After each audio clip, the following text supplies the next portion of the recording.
Iran inasema kwamba mzozo kati yao na Israel umesababishwa na Marekani, na Marekani hiyo hiyo ndio yenye uwezo wa kumaliza mzozo huo. Marekani inaweza kumaliza mzozo wa Iran kwa wito mmoja tu, afisa kutoka ofisi ya rais wa Iran anasema.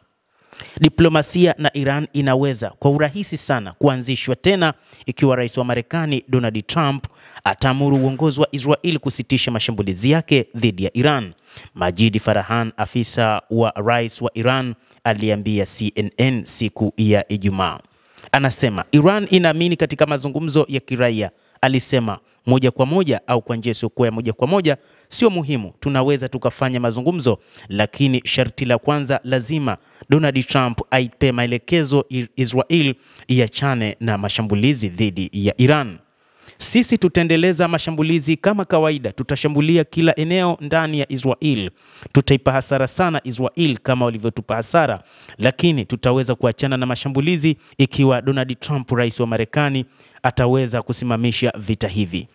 Trump anaweza kusimamisha vita kwa urahisi kwa simu moja tu kwa Waisrael, alisema, akirudia msimamo wa Iran kwamba mazungumzo hayawezekani wakati mabomu ya Israel yakiendelea kuipiga Iran. Farahani alisema kuwa Iran haitakubaliana na kusimamisha urutubishaji wa nyuklia ambayo Teheran inasisitiza ni kwa madhumuni ya amani, lakini ameongeza kuwa makubaliano yanawezekana. Rais wa Ufaransa Emmanuel Macron alisema kuwa kinachoendelea kati ya Iran pamoja na Israel ni sawa na kusonga mbele kuelekea utajiri sifuri, kwa maana hakuna chochote cha maana kitakachofanyika.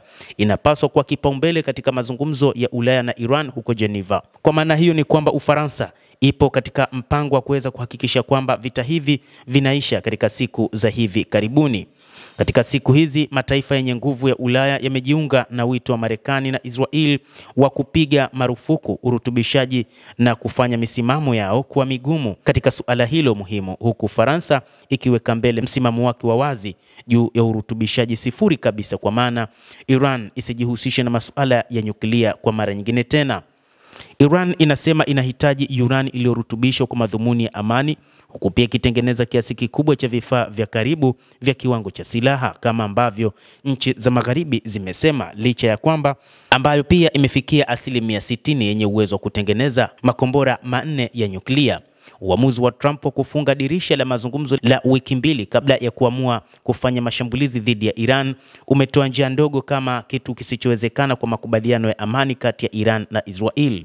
Mazungumzo yamefanyika mjini Geneva siku ya Ijumaa kati ya mawaziri wa mambo ya nje kutoka Iran, Ufaransa, Ujerumani pamoja na mkuu wa sera za kigeni wa Umoja wa Ulaya Kaja Kallas.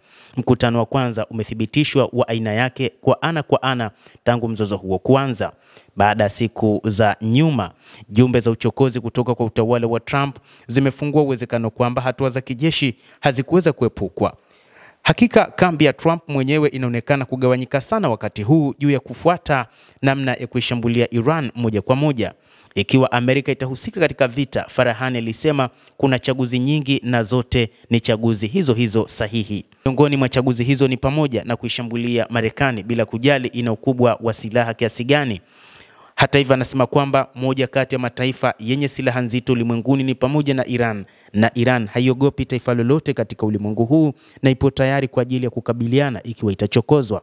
Inaonekana kwangu kuwa itakuwa sawa kwa kila mtu kutafuta njia za kumaliza uhasama na kutafuta njia za pande zote kwenye mzozo huu kuafikiana, aliwahi kunukuliwa rais wa Urusi Bwana Vladimir Putin akitoa maoni yake kuhusu namna ya kuvimaliza vita kati ya Israel pamoja na Iran.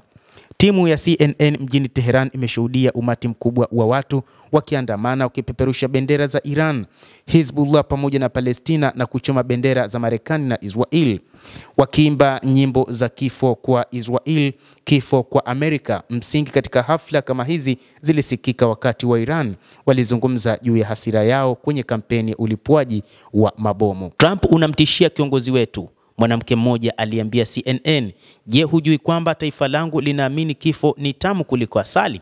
Anazungumza mwanamke huyo wakati wa maandamano hayo ambayo yamekuwa yakimuunga mkono Ayatollah Al-Khamenei, ambapo Israel iliamini kuna uwezekano mkubwa wakaweza kuitenganisha jamii ya watu wa Iran dhidi ya utawala wa Ayatollah Al-Khamenei, lakini jambo ambalo limekuwa tofauti kabisa. Endelea kutufuatilia mtazamaji, lakini usisahau kulike, kucomment na kusubscribe channel yetu hii. Mimi ni Adam Hussein, endelea kuwa nasi wakati wote.